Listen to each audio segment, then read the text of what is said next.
Well, I'm really glad that Noah sent out the call to have this discussion today. It really makes me feel um, a little, a little less alone, a little more like our normal days where we get to be in conversation with each other. So thanks everybody for getting on this Zoom to try to bring our collective experience and wisdom to the moment that we're in right now, thinking about religious leadership in the time of COVID. I have with us here, so I'm Brie Loskota, the Executive Director of the Center for Religion and Civic Culture at USC. We have Aziza Hasan, who's the Executive Director of NewGround, a Muslim-Jewish Partnership for Change. Reverend Dr. Najuma Smith-Pollard, who is at the Cecil Murray Center for Community Engagement and also the pastor of Word of Encouragement Community Church. And Rabbi Noah Farkas, who's at Valley Beth Shalom. And the nice part about today's conversation is it's a conversation amongst friends who meet and interact and work really regularly. So I feel grateful for that. How are you all doing today? Counting my blessings, just trying to hold the gratitude. Yeah, similar, doing well. It's a good day so far. Yeah, every day is just count each day individually, and with the spring holiday of Passover coming, Passover more than any other holiday is designed for those who are obsessive compulsive amongst us, and so compulsively cleaning at the same time as which is therapeutic, and in addition to getting ready for the holiday. So we've got a lot of holidays that are kind of coming up right now. It's a moment of real deep religious engagement and reflection, important marks in the calendar for many religious traditions. Noah, maybe we could start with you about what are you reflecting on related to what the spring holidays, what Pesach means in this moment of plague? Yeah, so Passover is it's like one of our core holidays. It celebrates the Exodus from Egypt, which occupies the Jewish mindset in the middle of the Bible for pretty much every single generation since it happened. And I have a lot of thoughts about this. It's almost like Passover is exactly the right holiday to be celebrating in this moment. For thousands of years, Jews gather in homes to celebrate Passover. You don't go to synagogue. The center of the Passover story is not in the synagogue. It's in the home around the table with what's called the Seder, which is our table worship, which is a combination of storytelling and learning and eating, obviously. There are more sacred foods associated with Passover than any other holiday. So that distributive sense of religion feels right in this space. And I think like that's the first thing I was really thinking about. And then secondarily, is the challenge, because it's when everyone comes together. It's when we're supposed to have 20 people in your home, and your crazy aunt, and your snoring uncle, and your annoying grandmother, and your loving grandfather, and all your cousins, right? And in this time especially, it's very challenging. It's extremely challenging. Because we can't be together physically. And so I've been trying to work with my congregation on how to overcome some of those challenges. And then just one other on the spiritual level, this idea of plague is at the center of the Passover story. And plagues in the Passover story are weapons. They're weapons used by God to overcome tyranny of Pharaoh. And I can't help but reflecting on the ninth plague, which is darkness. It's a special kind of darkness that falls upon Egypt in the story, where it's so dark that a neighbor and a friend can't see each other. That's literally what it says in the Bible, that it's that dark. And that's what it feels like, I think, for a lot of our families, is that you can't see each other. You can't physically be together. For our oldest members, who are also the least facile when it comes to the internet and this technology piece, it's a double plague. They can't be together, and they feel like they don't have the opportunity or understanding of how to connect. And so overcoming those challenges also feels like this is the right moment to focus on.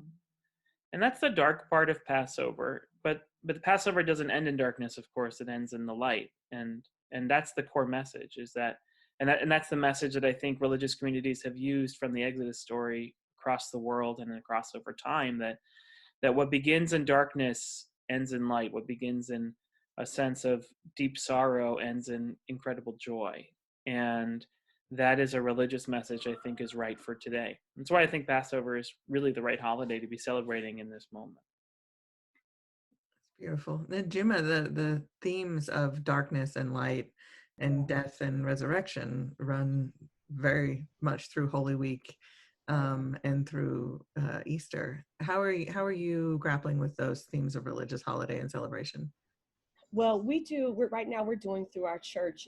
We've been doing a Lenten devotional every morning at 6 a.m. or around 6 a.m. And I was actually really excited to get to Holy Week, which began Sunday with Palm Sunday, and really connecting the messages of each day of Holy Week to a very real and present danger, for lack of a better term, because when we look at Holy Week in the Bible, that was a time of great danger for Jesus and for his disciples. And typically Holy Week and even Resurrection Sunday takes on a very light and soft kind of experience, because for the most part, we don't live in dangerous times. I mean, there's always something, but we don't, but today, right now, it's a dangerous time.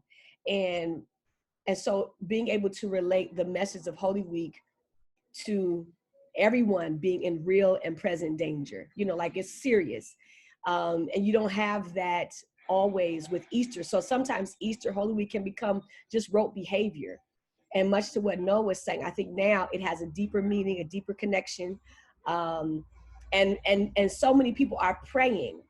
So many prayer calls are happening. People are really like praying for healing, praying for, their Savior to come and bring them out. And so it's just a deeper, it's actually more enjoyable for me now to share messages around Holy Week, because people are really seeking it, and I mean, because we do it on Facebook, I've had people that I've never met before really express just how much they appreciate the devotional, because they really need something to ground them in this season. Yeah, I have found myself with listening to a lot of Facebook reflections that religious leaders have been offering, especially the sort of shorter nuggets that just kind of provide a sense of centeredness for the days across a lot of religious traditions.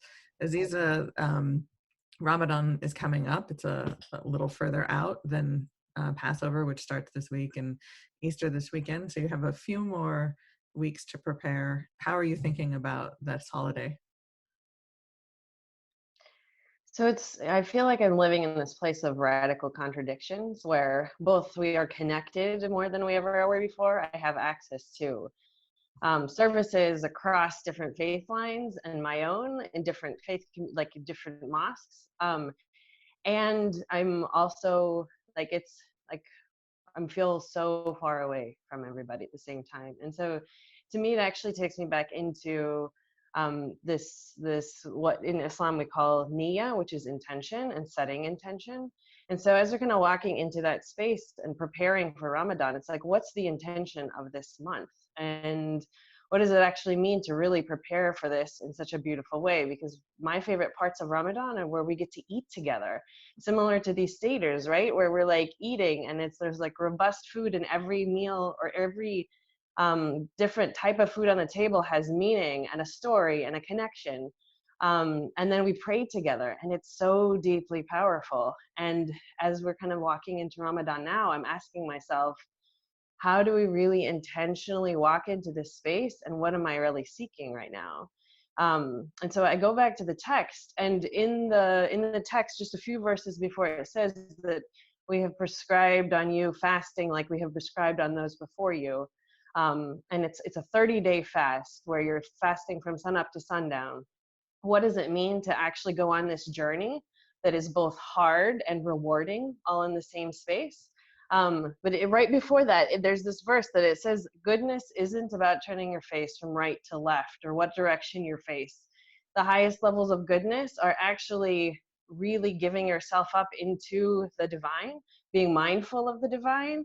And then it mentions one by one that you should be giving of what you cherish, your money, your possessions, and you should be giving it to your relatives, to the orphans, to the needy, to the travelers, to the beggars, to those who need to be liberated from bondage, and to dive deeper into prayer.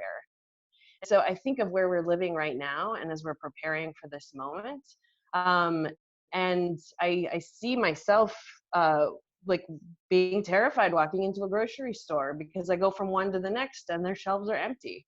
And this anxiety like really grips me, and it's got these heavy roots that are hard to rip out. And yet when I listen to this text and actually pay attention and say, okay, like, where am I going to give? It has this liberation that comes with it. And just to kind of give you an idea what that means for me, like I sat with my anxiety, I was doing all this gratitude work, I was doing all this breathing, and none of it was working. But then a neighbor posted a message and said, I lost my job and my child is home with me and I can't get another one right now. And all she wanted was food. And so I found myself packing groceries from our cabinet, which I had, went around and tried to find food. And I've got 6 big bags of groceries, and my husband took them to her house.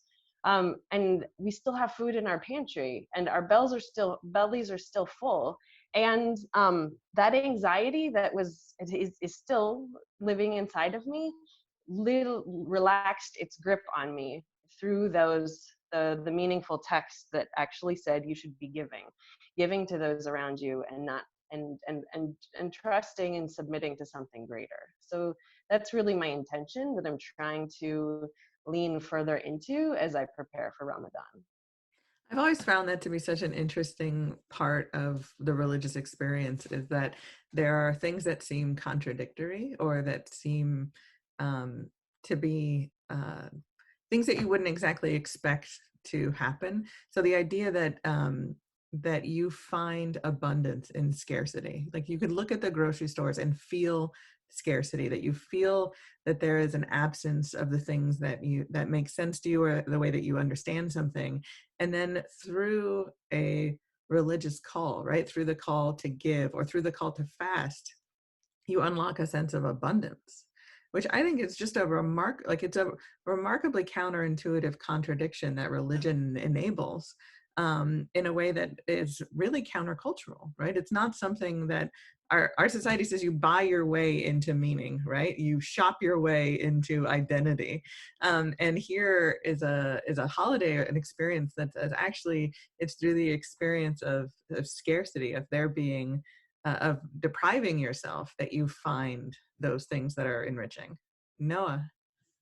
Yeah, that really resonates with me for this holiday, for Passover, because the matzah, which is that large wafer cracker that we eat, it is both the bread of affliction and the bread of poverty, and also the bread of freedom. There are only 3 ingredients in every matzah: flour, water, and heat. There's nothing else. There's no yeast, there's no spices. Any of that stuff that's been added, if it gets added, is now not allowed to be used at the Seder for fulfilling the religious purposes. It is the very basic ingredients. It is the staff of life itself.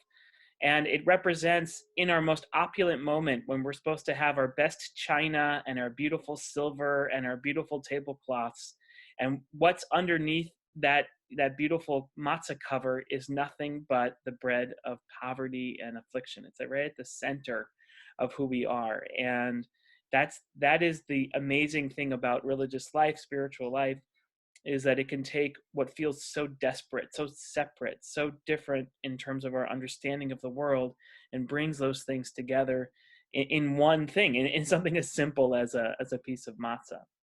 And so I think a lot about, and I'm reflecting a lot about what Aziza was just saying, and what Najuma was saying about this time, about reflecting on what is it that is core and what is it that's true.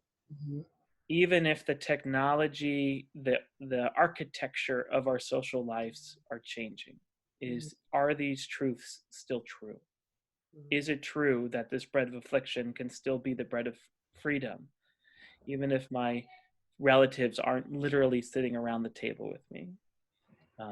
Or given this global pressure that's causing all of this anxiety, is our sacred core truths still true? And I believe that they are.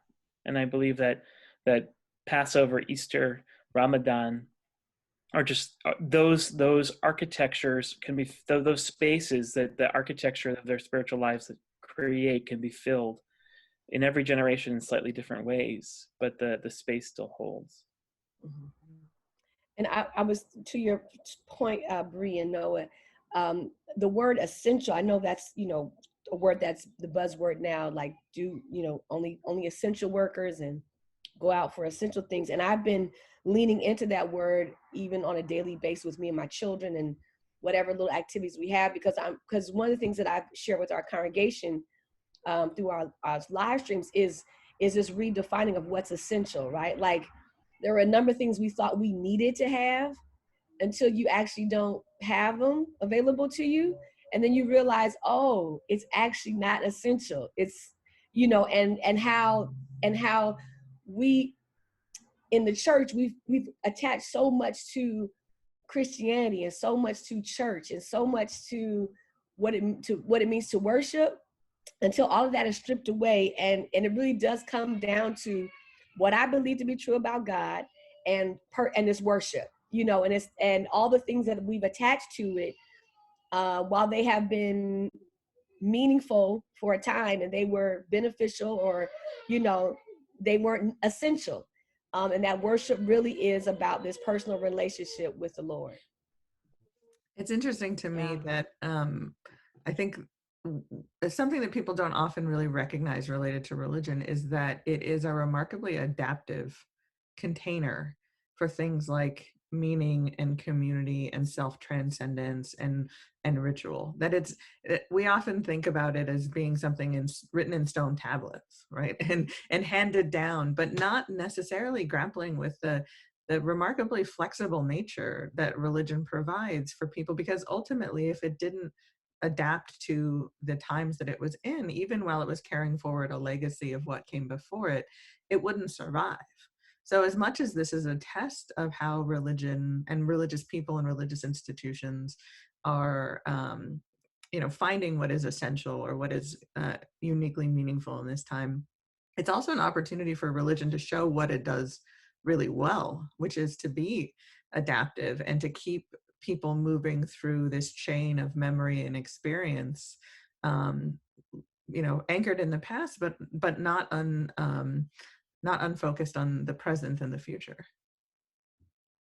Yeah, I couldn't agree more. I feel like I've heard this so many times, but like that, the Quran is like a time, is for all times. And it's actually our reading of texts of these different traditions that helps bring them to life in our own lives. And it's actually when we're in this state of taking things for granted and all this abundance that we start to lose sight of what's really at the core, and what's really at the core of inspiration for us.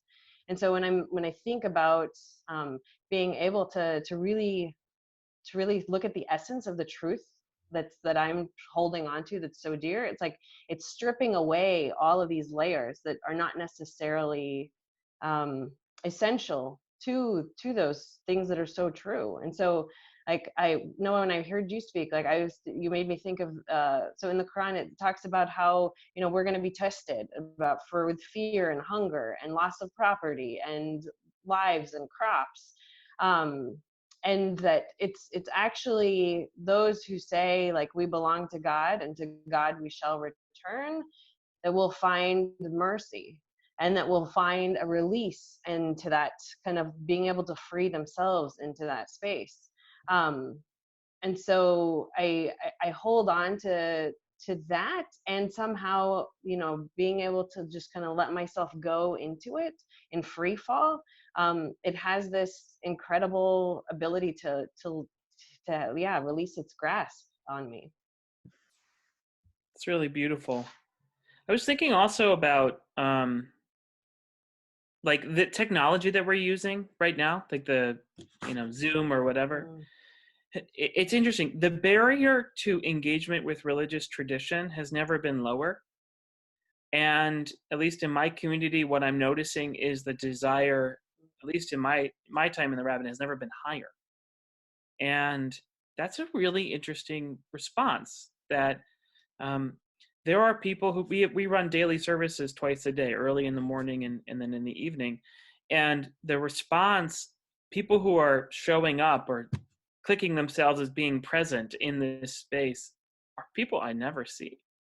People who are part of my community who I never see. And then beyond that, people all over the world who just it's almost like we have created in our respective, communities, if you take it as an aggregate, right? We have created religion on demand for any user out there. At any time, if you need a moment of grace, you can go onto social media, and at some point in your social feed, you'll find a sermon, a vignette, a service, a healing circle of some sort. It's all there. And I just find that really fascinating and really interesting as to what the new iteration will be of all of us in the next year or two. When this plague passes and we return to the physical space, will our folks, the folks who are seeking, be able to access us in the way that they can access us now? And of course, I don't have the answer, but I just find that utterly fascinating to me, that there's almost like a prayerful Netflix happening or something, where you can just, anytime, the moment that you need it, there's a live stream of something happening in the world that you can have access to. All you have to do is touch it, That was one of the conversations we were having with some pastors, is the number of ministers who are now doing not just Sunday, like a Sunday broadcast, but like a prayer group or a Bible study. And it's any given time on Facebook, like there's always somebody, a minister so-and-so, pastor so-and-so, bishop such and such, first lady this. I mean, it's like it's a constant availability. But it's also, to your point, Noah, like when we had our virtual Bible study, there were 10 people who've never been to Bible study.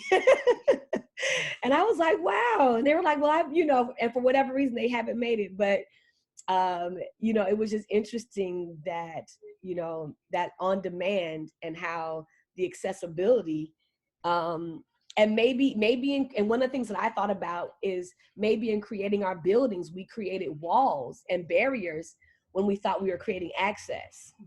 Even though we were creating a building for the sake of containment, but maybe we were creating more barriers than anything. So I don't have the answer to that either.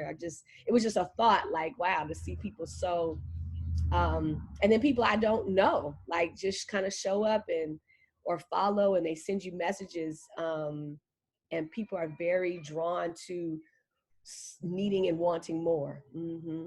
And the accessibility is really interesting. Yeah. I'm wondering what you're each getting out of it, right? Because it's clear that there is a demand, and it might come from lots of different places. It might come from a reduced barrier. It might come from greater access. It might be filling a need where people are feeling adrift and they're looking for ways to kind of signal to them about how you make sense of a very, not just uncertain, but disorienting world. And at the same time, religious leaders are deciding to engage in this activity, right? They're making themselves more available. So what is it giving you? Because we often think about what religious leaders offer, but not what the offering does for you. And it may be a double-edged sword. It may not just be something that you're offering, it may be taxing, but I'm really curious to understand its impact on you. I love what you said about the taxing and the double-edged sword, because that's exactly where I am. Like, there's both the blessing of individuals that I begged before to get on a Zoom call or to get on a video call who refused. Well, now I see all the time. And so it's both the like blessing and the curse of being able to see them all the time. And I love it. And it's overwhelming because now I've got everybody on my computer all day long. And so the breaks are harder. and they really have to come more intentionally. Sometimes my kids like yank my attention back into like the present, and that's a blessing in and of itself. And it really makes me think, like I get overwhelmed by the sheer volume that's coming into my home from the outside world. And I love it and I seek it. And like you're saying, like with the Facebook Live, like I can tune in, and that's what I did the first part of the weekend. I just tuned in to all sorts of places all over the place, and it was amazing. And then I just was exhausted. And so in that exhaustion, it really made me step back and think, what is it that I really need and want right now? And for me, it's coming back to, so Muhammad, the Prophet of Islam, peace be upon him, like before he's received divine revelation, he spent lots of time in solitude, just meditating and contemplating and alone. And like a lot of Islam is actually informed by that, this idea of submitting and being on your own and meditating. And then the community part is so important. And I feel like right now I'm living in that tension between this beautiful overwhelm of community and needing to nurture this self, and spend time in contemplation and really carving out that space. And that's actually where I'm finding more of my grounding, because I'm loving the connection, and I'm needing to make sure that I'm spending that time in solitude to nurture the inner self, and to kind of ride through this moment. I think for me, I think it's I'm gonna use the word confirmation, like this, like that's what I'm getting out of it. It's more confirmation of just continue to do the work and continue to minister. I enjoy preaching, and so being able to share in this way and that this volume is actually enjoyable for me. I haven't felt burnout, but I'm pacing myself so I don't get burnt out. But it's for me, it's just been confirmation, and it's been enjoyable. It's been enjoyable. I think what is different for me though is, to your point, Aziza, the amount of information coming, like having to funnel the people are calling more, more emails, more text messages. And I'm a true introvert. I do well. I'm a true introvert. So too much coming at me in a day, I'll put my phone down for hours at a time, just because I can't have like too much coming at me. So, yeah. So, but the other side is the confirmation of the call to preach and to share the gospel. Mm-hmm.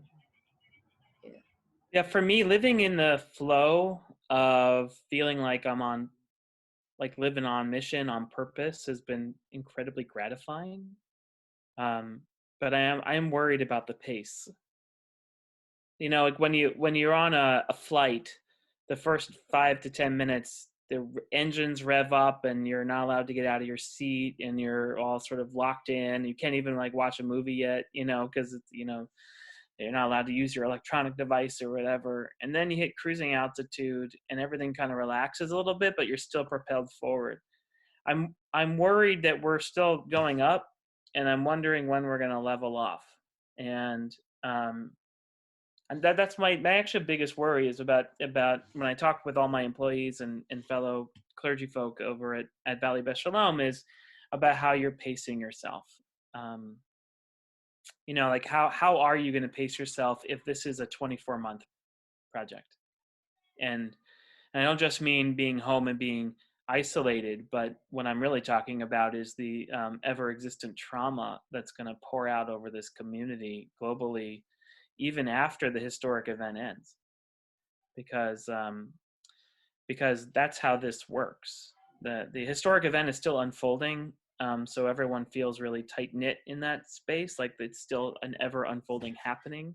But when that happening is over and there are still people out of work and unemployment's 30% and the banks are closing, and then that all settles in, that's where we're hitting like supposedly cruise altitude, but we really need to be ramping up even more at that point. So I don't have the answer, Brie. I feel really gratified by the work I'm doing. I feel like I'm living on my calling and on my mission. and fulfilling my obligations. But I'm worried about what's going to happen 3, 6, 8, 10 months from now, when this crisis is just getting underway. Mm-hmm. It seems like one of the things that religions offer people are those guideposts and those rhythms to set the pace of a day. Or we're talking about these holidays coming up in spring and April, and they set the pace of a year, or they create a sort of cadence to life that makes us understand where we are in the calendar. And this experience for many is profoundly disorienting. That's what I've noticed about myself, is that I've grabbed onto small rituals of just of really kind of basic things in life. I can tell you about the day by the coffee I make in the morning, and the ice water I get at 11, and the Coke Zero I drink at 12:30, and the tea I take in the afternoon. And not because those things are actually really important, but because they give me a way to kind of pace and understand my day. And for a lot of people, religion does that, right? Religion starts off with a morning prayer or with a morning devotional. And yet there are a lot of folks who that's not something that they practiced or learned, right? So there is a need for finding guideposts that help us make sense of our days. There might even be some practices that they are, sort of peripherally aware of or have experienced, but maybe that feel uncomfortable or don't feel natural or feel forced. So what kind of guidance can you give to folks who are feeling the sense of disorientation, who are looking for ways to make their days have a pace and a rhythm that feels like some form of normalcy that feels good, so that they don't experience a compounded form of trauma, which is not just the environment that they're in, but the complete loss of agency over how their day looks, or the sense of normalcy that they have in the days that they experience. Are there things that you're thinking about or guiding people towards as they grapple with this disorientation? Yeah. Again, we've been doing this Lenten devotional, and one of the things that we added as we've been going through this process or through this journey is a morning meditation. And I've been sharing with them about mastering your morning, like, and taking from scripture about David, who prayed early in the morning, and how Jesus was found often praying in the morning, and just really like doing what you can to kind of get pace in the morning to set the tone for your day. And with that meditation, using that throughout the day to ground you, to help you refocus, get recentered. And so, because that speaks to both the spiritual, but also the human, because meditation is good for the body, it's good for the mind. And so really offering a meditation for the day, but giving it in the morning, so they have it for the day to kind of pace themselves, and to have something that if the day gets off, if the day gets unsettling, you have the meditation to kind of go back, lean back into for the day. And so that's one of the tools that I've been pushing with our church and community is morning meditation that carries you throughout the day. What does it look like? Sorry, I was wondering what it looks like for somebody to go back to the meditation when they're feeling blown off course by an afternoon. So I can imagine the morning meditation itself, but what's the kind of anchor? What do you advise people? How does somebody do that when they're blown off course? Right. It's so, I mean, if whether you're in your car, well, it's me in your car, but if you're in your car, or if you're outside or in the living room, it's really just going back to it and just remembering. Like today's meditation was, God grant me the wisdom for this season. And so the encouragement was like, if your day gets off and you have to make decisions, maybe hard decisions, is to go back to that question, go back to that space of asking God to grant you wisdom for this season. Maybe it's wisdom for the hour or wisdom for the decision. So just giving them, and again, offering, whether you're in your car, in your home, your room with the kids, like just going back to that place and repeating that, but also thinking, really thinking through it and sitting quietly with that thought. for a few minutes, or until you can get recentered. And the challenge is because a lot of people aren't used to being so intentional every day, because we have our we're used to having our schedules, we're used to having our jobs to go to and our kids to pick up, and so we're used to having all these distractions, and we don't have them anymore. So for some, it's difficult. So I think part of what's also happening in offering these new ways of guiding and recentering, it's a new normal for people. It's definitely a new normal. Yeah. Yeah, building there, specifically like there's the 5 daily prayers in Islam, and for me, like the morning, kind of what you're speaking to, Najuma, is the most deeply meaningful. And before any prayer, you're supposed to take water and wash your hands and your face and your hair and your ears and your neck and your arms to your elbows and then your feet. And so, and like this ritual of like, being able to recenter yourself throughout the day is a way to really kind of bring you back into the present. But kind of to your point, Brie, is like, even like if you're into this prayer and you do the 5 prayers 5 times a day, like I also speak for myself, like sometimes I'm just going through the motions and they don't ground me in the way that I'm really needing. And so what I've especially been focusing on is in the morning when I wake up for the prayer, I just sit up straight and start to breathe, and then take in this. There's this verse in the Quran that's in a couple of different places, but it says that God molded us and then created and then breathed of God's own spirit into each person. And so every single person has the breath of God inside of them and the soul. And so we have divinity inside of each and every single one of us. And so I'll just focus on my breath. And like, it's kind of like the waves of the ocean, like as it exits my lungs and comes in. And so in that morning when everything is still and being able to really focus on that, and that's the divinity that is always with me and always with every single one of us wherever we go, that tends to be my anchor throughout the day. Is that like, as I'm before any prayer, before any moment, especially when I'm getting some bad news, whatever it is, really focusing on the sound of that breath leaving and entering my lungs, as a way to bring me back to center, to really be able to be more present in whatever the 5 daily prayers are beyond them, but especially in those moments where I need that extra center. Yeah, for me, there's a bunch of things I want to say, of course. The word intention in Hebrew is kavanah, and it shares a root word with another Hebrew word called kivun, and the word kivun actually means direction. So one of the things that I always think about in this new world that we're living in is that everything that we took for granted, everything that kind of was the incidental contact with another human being, we have to do intentionally now. And bringing that level of intention into this space is what gives us direction and gives us a path forward. I also want to say that I want to give anyone out there who is watching or listening the permission not to do anything. I feel like for some folks, their experience of this trauma is that everything that's being put on them feels like just one more thing, and they can't handle it, or they don't want to handle it. So I really want to give permission that if any of this feels like an obligation that's heavy, then just don't do it. Like, just take the minute to do what you need to do for yourself. And that everything in this moment feels like an invitation and shouldn't feel like an obligation.